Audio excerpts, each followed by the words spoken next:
Social music talk.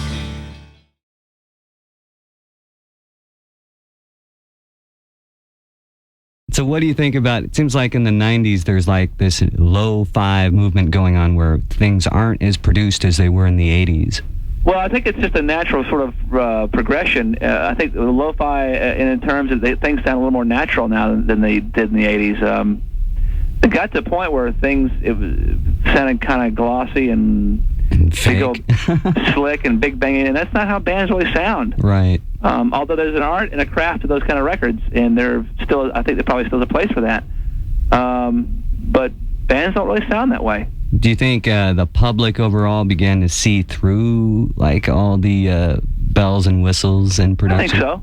And I think also the same way that maybe a few years down the road, people will get tired of hearing lo-fi records, and then we're going to want to hear something a little different. You know, the song Creep has generated so many opinions as to what it's about, what the mindset was about it. One interpretation is that it's about somebody who can't get what they want. Another might be someone who's cynical about someone that they want, but they're not going to even go after it. What is your interpretation? Oh, I don't know, man. I was a drunken idiot when I wrote it. You know. Was it based on any true life experience? Oh yeah, all my songs are. All right. Or at least I've sort of set them up to sound like they are. All right, so this was probably someone who had a major impact on your life. Actually, no. I don't think she even knows about it. It's Weird Al Yankovic. Hey, see, how you doing? Pretty good. Weird Al, how you doing? Oh, just fine. All right, so you have a new album out. It's called Alapalooza. That's right. And you've put out several albums, and they're usually parody songs on the albums, huh? Well, all the albums are about half parodies and half originals, but hopefully they're all somewhat funny. What do you think about your originals? Do you wish that your originals would get more recognition? Because it seems like songs like Eat It and stuff, they're the ones that get all the attention. Yeah, well, I can understand that because they're more, you can latch onto them a little easier because you already know the melody. But, yeah, I guess that is kind of a pet peeve of mine that a lot of people still don't even know that I do my own music. So, yeah, it'd be nice if some of them got a little bit more attention. Let me ask you about doing parodies. Do you have to get permission from the original songwriter to do that? Yes, that's exactly what happens. We have to go to the original songwriter, not necessarily the artist, but in many cases, like Michael Jackson did write both Beat It and Bad, so we had to get his approval on those. But we have to go to the original songwriter and get their permission. And it's a separate deal for every single parody that I do. We have to cut a separate deal with them for royalties and things like that. So they actually make money off of your recordings? They make the big bucks off of it. Michael Jackson, he was just struggling until I came along. KWOD 106.5, we're back with Andy Partridge of XTC. Andy, you want to talk with some people out there in Radioland? Yeah, I just finished gargling with my coal dust there. Okay, well, who do we have on the line right now? Who do this be? Who is there? There's nobody there. Are you referring to me? Yeah, we're talking to you. No, oh, God, I thought you were waiting for for someone else to pick up the line. This is Jasmine. We were trying to talk to the person behind you, my dear. And I was thinking, oh, God, don't hang up.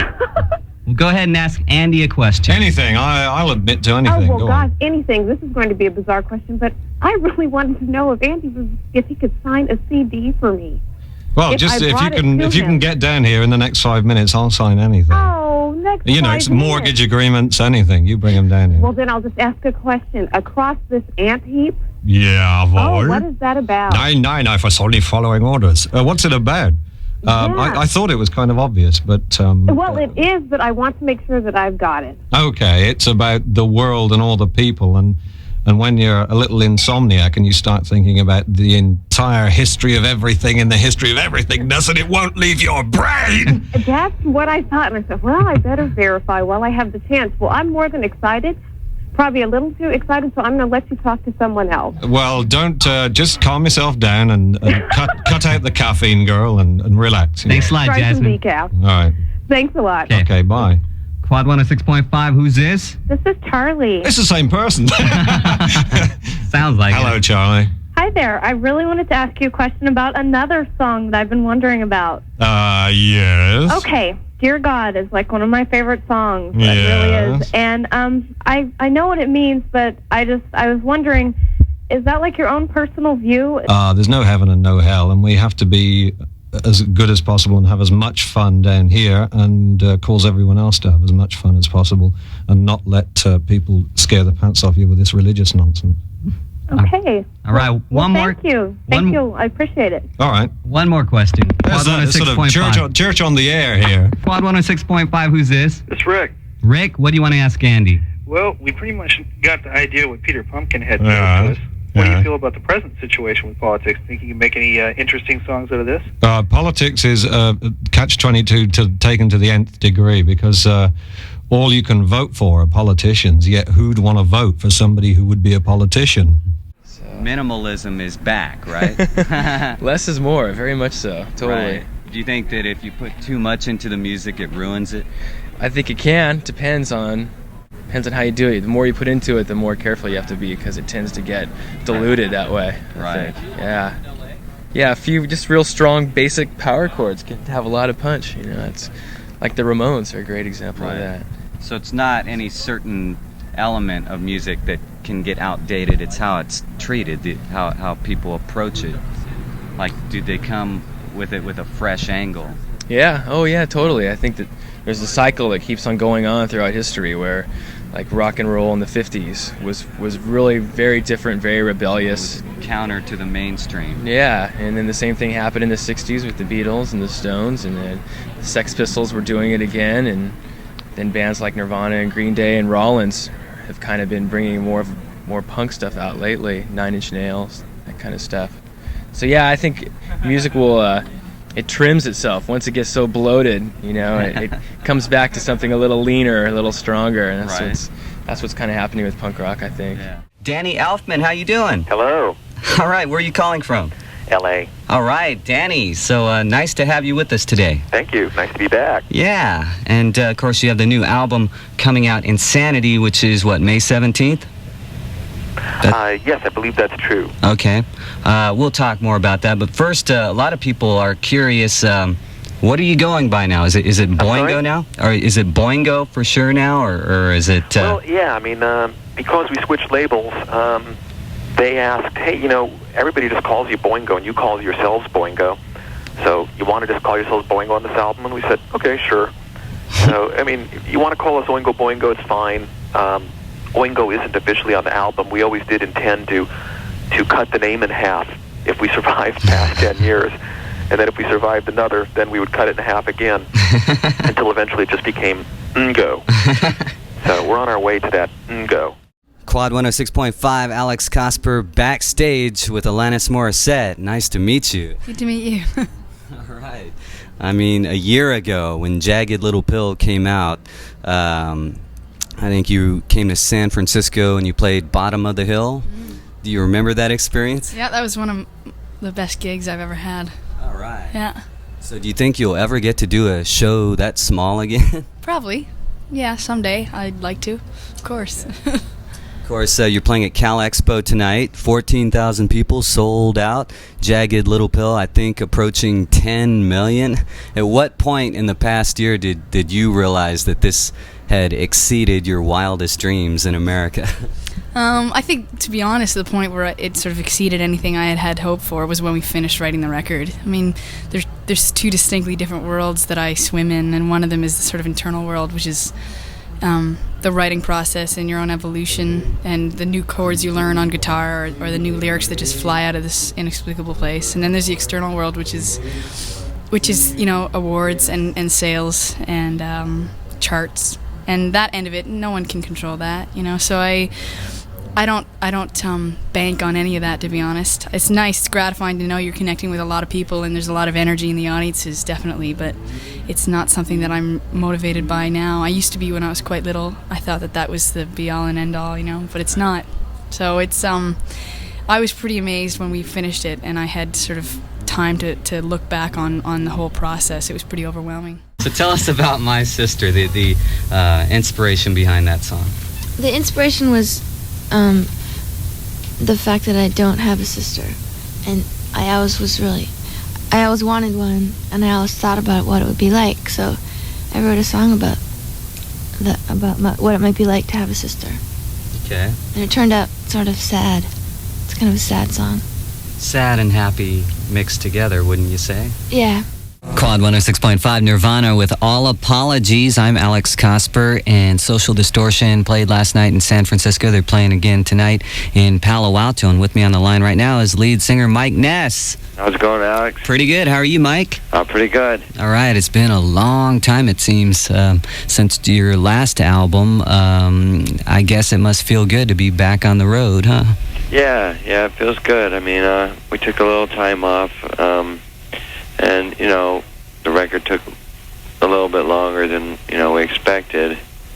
But, you know, I don't feel that we could have made this record 2 years ago. Okay. You know, I think that it happened the way that it was supposed to. And, you know, we kind of like to go retrieve underground, you know, every now and then, you know, when things start to get, you know... too exaggerated. Yeah, you know, it's like, it's just, you know, the limelight and all the commerciality of it, you know, it's like, it's time to go back. Yeah, rediscover something raw. Yeah. Huh? It was just kind of you know, we moved forward, but in so many ways we wanted to kind of just step backwards, you know, reestablish our primary roots. And, you know, the last thing we wanted to do was put out a cute alternative record, you know. Some cookie-cutter pop record. Yeah. KWOD Sacramento, I'm AC popping in one more time because I have a surprise for you. In the studio right now with us is Toad the Wet Sprocket. Hello. Hi. Yeah, so Dean Dinning, the bass player and background vocalist, and Glen Phillips, lead vocalist and guitar player. They're both here. Good to have you guys here. Morning. Hey, it's good to be here. Santa Barbara, what a nice place to be from. Yeah, we'd like to live there someday, as we've said. Well, have you spent a lot of time away from there lately? Yeah, in the last 12 months, we've spent 10 on the road, and we have 2 more to go. But we get the occasional day. We got to play there last night, except we arrived in the morning and left right after the show. You guys must be pretty excited about the success of All I Want. Yeah, it's kind of weird and surprising more than anything. I don't know. It's a happy little song, but... Because I know there's some stations that play real soft music. They think that song's too weird for them. Yeah, well, adult contemporary, I don't know. It's been kind of a strange song just because it's not really a typical Toad song. We usually murder happy-sounding songs before they get that far. And in the studio with me right now, Ian Astbury, formerly of The Cult, now of the Holy Barbarians. How you doing? Fine. Bit tired, actually. All right. Got up at 6:30 to fly up here to do the interview, so... All right. Bit giggly. You look a lot different than, like, in the 80s. I hope so. I hope so, mate. So, it's 1996. Yeah. So, you evolve. Oh, should have seen me when I was 11. I was a Bowie kid. I used to wear, like, purple flares, and I used to have, like, blue food colour in my hair. I was into, like, Ziggy Stardust and stuff. Okay. Yeah, I've always evolved. So, do you think that through time you want to be more like yourself or more like other rock stars? See, I've been doing this since I was like 17 or 18, so I've never really been conscious of being a rock star. Okay. Inverted commas. It's been my life. So, from the point where I was involved in punk rock, I used to work for a band called The Ruts. I used to follow a band called Crass. I was very much heavily involved in the punk rock community in England in the late 70s, like 14, 15, 16 years old. It's been my life, and I don't really consider myself to be a rock star or, you know, anything like that. It's a way of life for me, so... Even when you were with The Cult? No, not at all. I mean, The Cult for me was part of my life, you know. I mean, I think that it was the view of a lot of people that The Cult was some sort of like crass rock, you know, thing, and it was part of my life, you know. It was just what I was doing at that particular point in my life. I've done that and doing what I'm doing now, which is, I wouldn't say it's diametrically opposed, but it is much more progressive and maybe a little bit more harking back to the Love album in terms of originality, and certainly more left field as opposed to, you know, hard rock, which was what The Cult was thought of as in the late 80s, but that was more, I think, to do with the aesthetic image of The Cult, the fact that I had long hair and wore hipster leather pants and stuff. Social Music